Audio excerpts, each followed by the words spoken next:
संतोष देशमुख यांच्या कुटुंबियांना मस्साजोग येथे जाऊन परभणीतील आंबेडकरी संघटनेच्या शिष्टमंडळाने दिली भेट।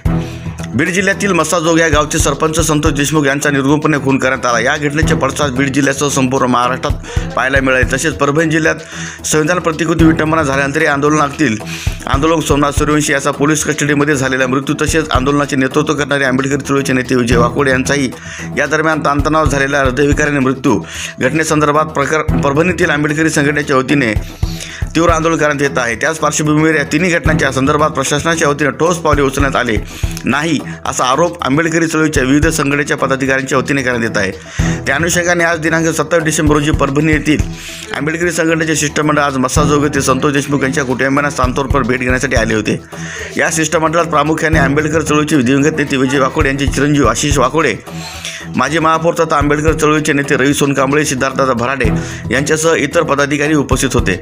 संतोष देशमुख यांच्या मारेकऱ्यांना त्वरित अटक करून या मागील मास्टरमाइंड याला अटक करावी, हा खटला फास्ट ट्रॅक कोर्टात चालवावा, या प्रकारची सखोल चौकशी व्हावी तसेच मारेकऱ्यांना फाशीची शिक्षा आणि अशी मागणी करत जोपर्यंत संतोष देशमुख यांना न्याय मिळणार नाही तोपर्यंत संपूर्ण महाराष्ट्रातील आंबेडकरी चळवळीच्या वतीने आंदोलन केले जाणार।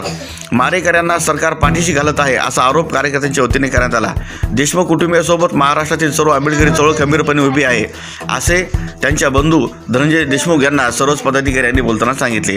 तत्पूर्वी स्वर्गीय संतोष देशमुख यांच्या प्रतिमेला शिष्टमंडळातील उपस्थित सर्व पदाधिकाऱ्यांनी पुष्प अर्पण करून अभिवादन केले।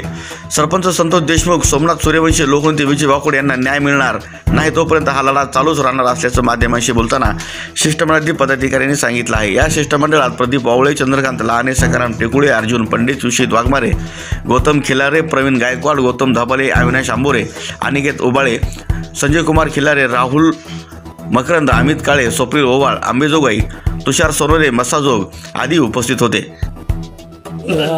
महाराष्ट्रात जो फुलेशाह आंबेडकरांचा आहे, जो पुरोगामी म्हटला जातो, पण ज्यापासून महायुतीचं सरकार आलेलं आहे तर या महाराष्ट्रामध्ये अगरक्तात माजली असं मला वाटतं। कारण संतोष देशमुख अशा जे न्याय देणारा माणूस होता त्याची दिवसाढवळ्या समाजकंटकांनी हत्या केलेली आहे आणि या घटनेपासून महाराष्ट्रावर शोककळा पसरलेली आहे।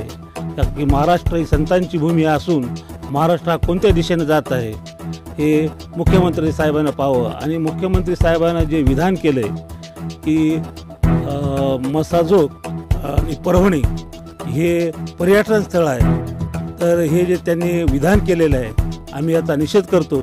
आपण साहेब स्वतः त्या मस्साजोगला यावं, परभणीला यावं आणि तिथली काय परिस्थिती ही स्वतः पाहावी आणि आम्हाला न्यायाची अपेक्षा आहे। आम्ही संविधान प्रेमी डॉक्टर बाबासाहेब आंबेडकरांच्या संविधानावर प्रेम करणारी माणसं आहोत आणि आम्हाला जोपर्यंत न्याय मिळत नाही तोपर्यंत आम्ही आपले संतोष भाऊला न्याय मिळत नाही तोपर्यंत आम्ही त्यांच्या सर्व कुटुंबियाशी तसेच या परभणीमध्ये जो आमचे सोमनाथ सूर्यवंशी आहेत त्याची हत्या झाली त्याची पण पूर्ण चौकशी झाली पाहिजे।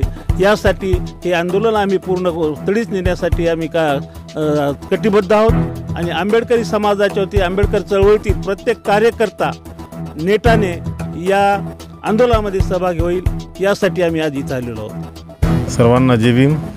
आज आम्ही मस्साजोग या ठिकाणी परभणी जिल्ह्यातील सर्व आंबेडकरी संघटनेचे कार्यकर्ते या ठिकाणी संतोषांना देशमुख यांच्या कुटुंबियांची भेट घेण्यासाठी आलोत।